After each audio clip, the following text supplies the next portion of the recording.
And welcome to Friday's edition of this JRPG mechanics series that we're doing. And we have gone quite far this week, which is great, considering the last project we didn't really end very well. This feels like it's going well. So what we want to do is make sure that the player can't be pinged for a battle like straight away, because that's going to be really frustrating. So what I'm thinking is that you have an amount of moves that you can't be pinged in. That there's an amount of moves that you can't go into battle in, so you can at least make some progress. The problem with probability is, in computer games, if you nail the probability and make it really perfect and amazingly accurate, the player will hate it. It will always feel like it's unfair. It's really strange. So if you have an attack system, and we'll talk about that maybe next week, that is always a 90% chance of hitting, that gives a quite a low chance of it hitting or missing 3 times in a row. And so sometimes you want to make sure, yes, it's a 90% hit rate normally, but that you don't have these huge amount of runs where you're always missing, because it just feels unfair. So everything is a balance in JRPGs, and that's how I started this series. So let's see what I've got so far. So straight away, I can be pinged at any time. It's just when this number is 10 or less. But we want some free steps. So we're going to have free steps. No battle steps. And this no battle steps will always be, well, any number we want. So we say 15. So 15 steps before you can ever go into battle. And so we're starting this loop, chance of battle. And we're going to say, so we're going to insert.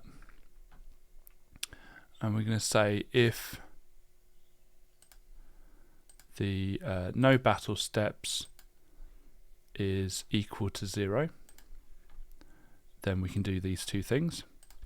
But if the no battle steps is greater than 0, then all we need to do is just subtract 1 from the no battle steps. So let's run it now.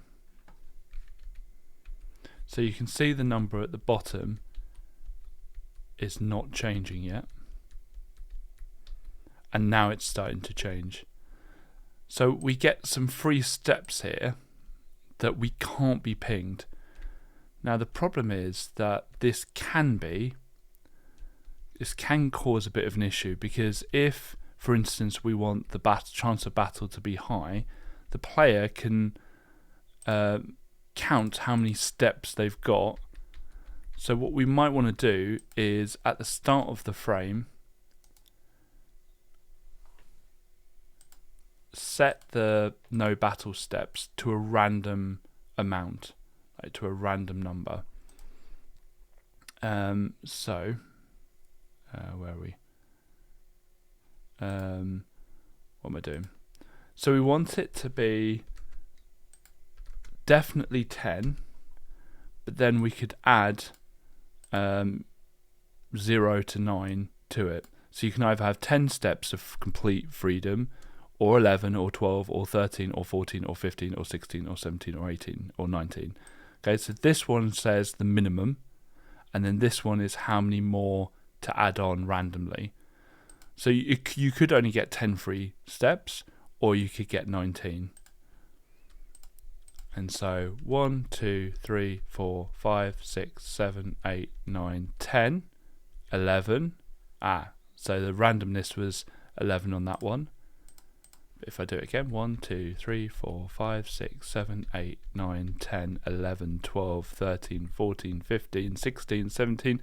So it's slightly higher that time. And that just makes it feel a lot more random, perhaps. So you might be thinking, well, hang on, but the chance of you going into battle's random. So if you set the no battle steps to 10, it's not going to go off on the 11th time always, but it just gives us more freedom to set the chance of a battle to higher and it still not feel formulaic, because you really don't want it to be formulaic in a game like this. You want it to feel that someone can come out at any time. Okay, and so that now feels a lot better. It feels like you can explore quite a bit.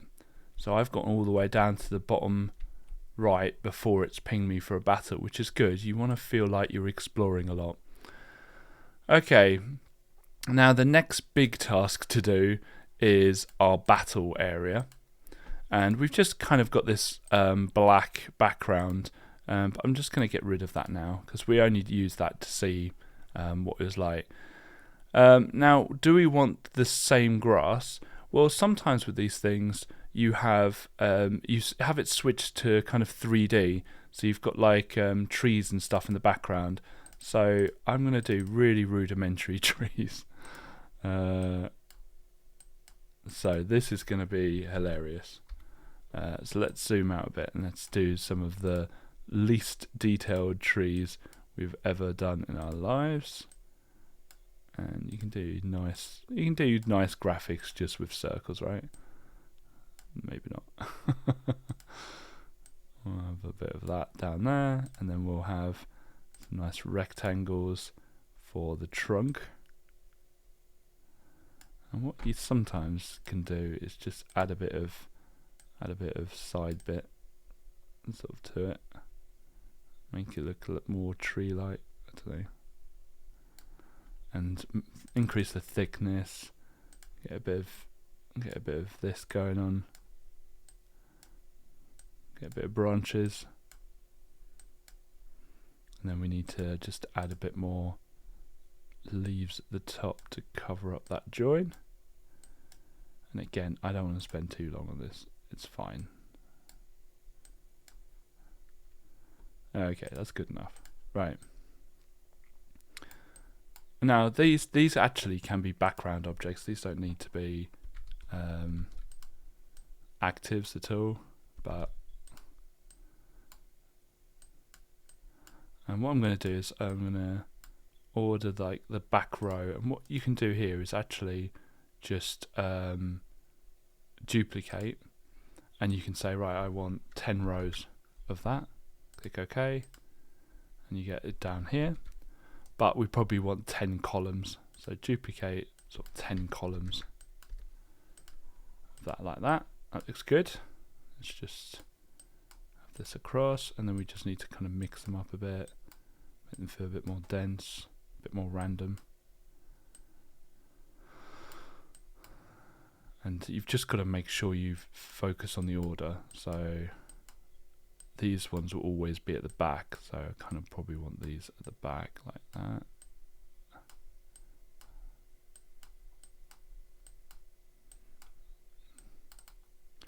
And then if I get rid of that, if I Control C and Control V, and then if I put it like somewhere here, it looks a bit like a forest, doesn't it? Control V, just paste in loads of trees. They look a bit sort of generic and a bit formulaic, don't they?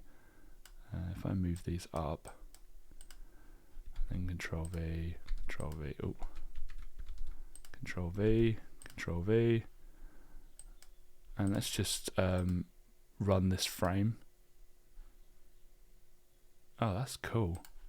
Okay, so that's the transition. That's you might be thinking that. Well, I thought it was just going to be the frame, but actually it runs the transition when you run the frame. That's cool.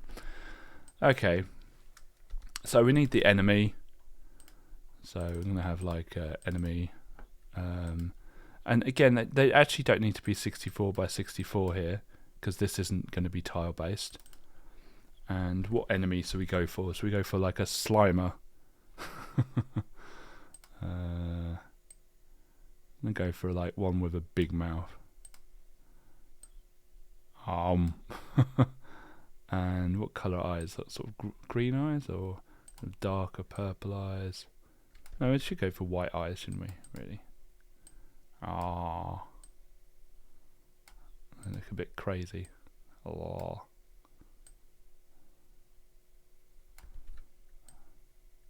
Again, I've said to you plenty of times, don't spend too long on your graphics, but okay. And we could probably get a nice little background. I could probably just set the background to like a kind of like light green. That looks a bit yucky. I kind of want like just maybe like a mud coloured, but maybe just a light green. Again, I'm gonna have to go back before like we release this game and go back and just edit all this stuff. Looks alright, doesn't it? Okay, so that's Slimer. And we need the player object. So what I'm going to do is I'm just going to copy him in, copy the graphic, but then I'm going to create a new one because I want to change it, and then paste the graphic in. And I want like the back of his head, so it's going to be like there. In fact, let's just do it as kind of a new object and get some like hair going.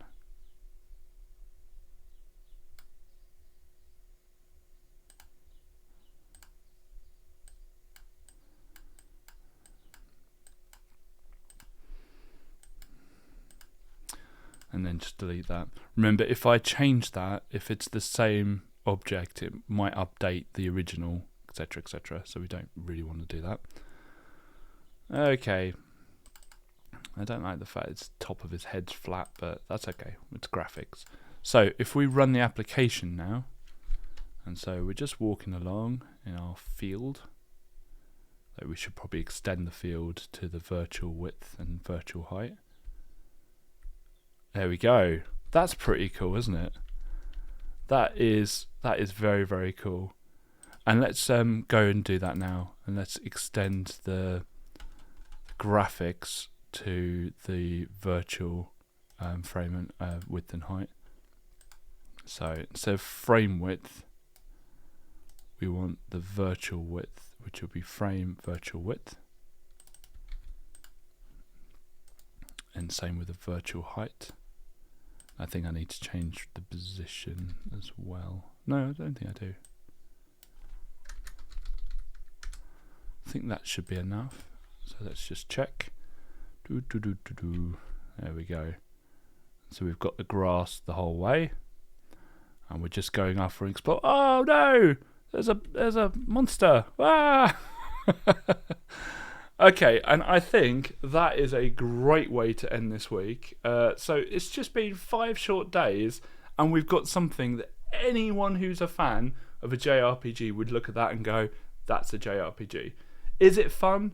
No, there's no game in it. Like literally, we are stuck on this screen. So you find this monster here, if I can get it in shot. You find this monster here, you can do nothing. He just looks at you, you just look at him. Can I get out of it? No. But that's what part of game making is getting to a point where you test it and then you go, okay, well, it's not going to do anything further. So next week, what we want to do is we want to flesh out all the kind of battle side of things, and we want to keep things really simple. So you might go, well, hang on, you can have 10,000 attacks, and you can have items that you can use, and you can have this and you can have that. No, we're going to have a single attack button, and they're going to have a single attack, and that's it.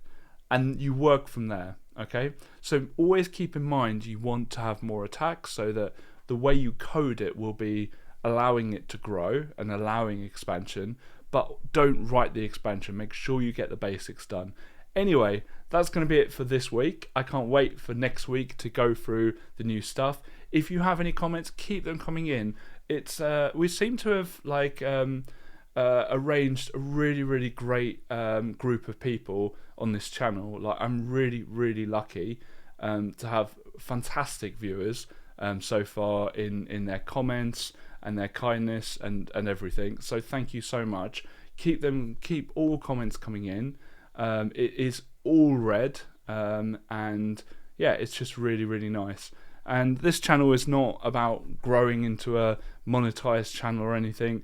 it is all about just having some fun, maybe sharing some knowledge, and that works both ways. So keep the knowledge coming the other way. On Friday, I did a video on someone who sent me a completed Pac-Man MMF file, and that was amazing. So keep that kind of thing coming in. If I miss something, I'm hoping that a whole load of you come back with me on Thursday next week, because I'm recording this halfway through the Cannon Fodder videos. So I'm hoping that when you watch Thursday's video, a load of you will comment and go, oh, this is how you do pathfinding movement, and that would be amazing. And I'd love to do a follow-up video on that, because that really irritated me that we've not got very far with that, because the object I decided to put all of my faith in collapsed completely, and I kind of gave up with it, which happens with Clickteam. Clickteam has limitations. You've just got to know what they are. And like, for instance, in JavaScript, I could do the cannon fodder within seconds, because there's people out there who have created those functions, and they're amazing. But anyway, I digress. If you like this video, click like. If you want to see more from us, click subscribe. And again, thank you very much for watching.